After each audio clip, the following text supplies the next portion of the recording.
नमस्कार, परविंदर के पिटारा में आपका स्वागत है।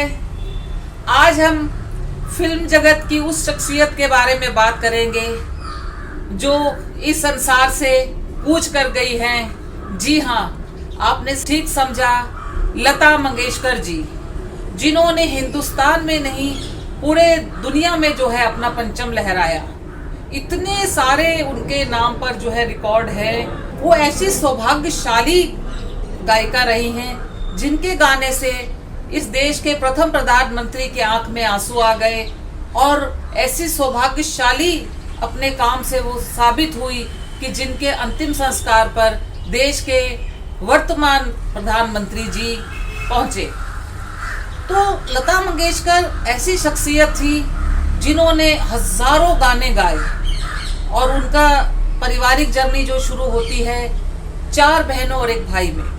उनके पिताजी जो है बहुत अच्छे शास्त्रीय संगीत गायक थे।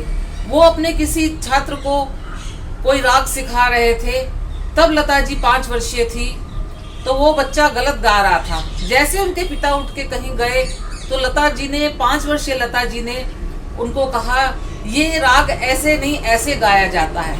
तब पिता को पता चला कि मेरे बच्चे के अंदर बहुत बड़ी प्रतिभा है, और उन्होंने अपने वाइफ से कहा कि ये बहुत बड़ी कलाकार बनेगी।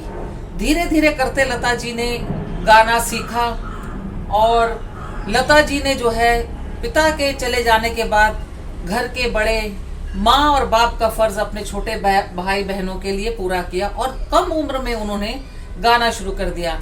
क्या आप जानते हैं, लता मंगेशकर जी पहले फिल्मों में अभिनय करती थी, मगर बड़े होते होते उनको अभिनय से परहेज होने लगा, क्योंकि उनको मेकअप लगाना अच्छा नहीं लगता था। धीरे धीरे कई संगीतकारों के पास वो गई। किसी ने कहा कि उनकी आवाज़ बहुत पतली है, ये नहीं चलेगी, मगर उन्होंने हिम्मत नहीं हारी, और परिवार का बोझ उठाने के लिए जो है वो लगातार मेहनत करती रही। सबसे बड़ी सफलता और नाम उनको मिला फिल्म बरसात, जिसको कि राज कपूर बना रहे थे। उनके गानों से वो जो है हिट हो गई, और फिर महल और कितनी फिल्में, दुलारी, बहुत सारी फिल्में थी, जिससे धीरे धीरे करते ऐसे मुकाम पे पहुंची कि भारत सरकार ने उनको भारत रत्न से सम्मानित किया। दादा साहब फाल्के से वो सम्मानित हुई। कितने फिल्म फेयर अवार्ड, आपको पता है लता मंगेशकर जी ने फिल्म फेयर अवार्ड वालों से लड़ाई कर ली कि आप लोग जो है महिलाओं को जो है पार्श्व गायिकाओं को जो है आप अवार्ड क्यों नहीं देते। तो इस तरह से कहा जाता है कि लता मंगेशकर जी ने जो है पार्श्व गायन के लिए जो है अवार्ड के लिए उन्होंने जद्दोजहद की।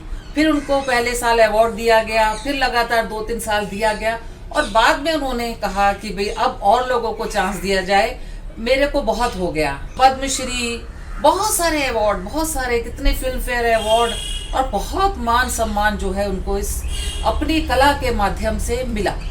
लता मंगेशकर जी ने मोहम्मद रफ़ी जी, किशोर दा, मुकेश जी, तलत महमूद, शमशाद बेगम, गीता दत्त, नूरजहां, बहुत सारे कलाकारों के साथ उन्होंने काम किया। कई हजार गाने उन्होंने गाए, और उन्होंने सिर्फ हिंदी गाने नहीं गाए, उन्होंने क्षेत्रीय भाषा में, जैसे मराठी थी वो मराठी में गाया, गुजराती में गाया, पंजाबी में गाया, सिंधी में गाया, अलग अलग भाषाओं में उन्होंने गाना गाया। तो उनको उर्दू का जो है बहुत उनका शानदार था। दिलीप कुमार साहब ने उनको प्रेरणा दी कि उर्दू को वो किस ढंग से गाएं, उर्दू के शब्दों का किस ढंग से प्रयोग करें। फिर उन्होंने एक मौलवी रखा, एक उस्ताद रखा उर्दू सीखने के लिए, और उर्दू की नफाजत है उन्होंने उसको बहुत ढंग से जो है अपने गानों में इस्तेमाल किया।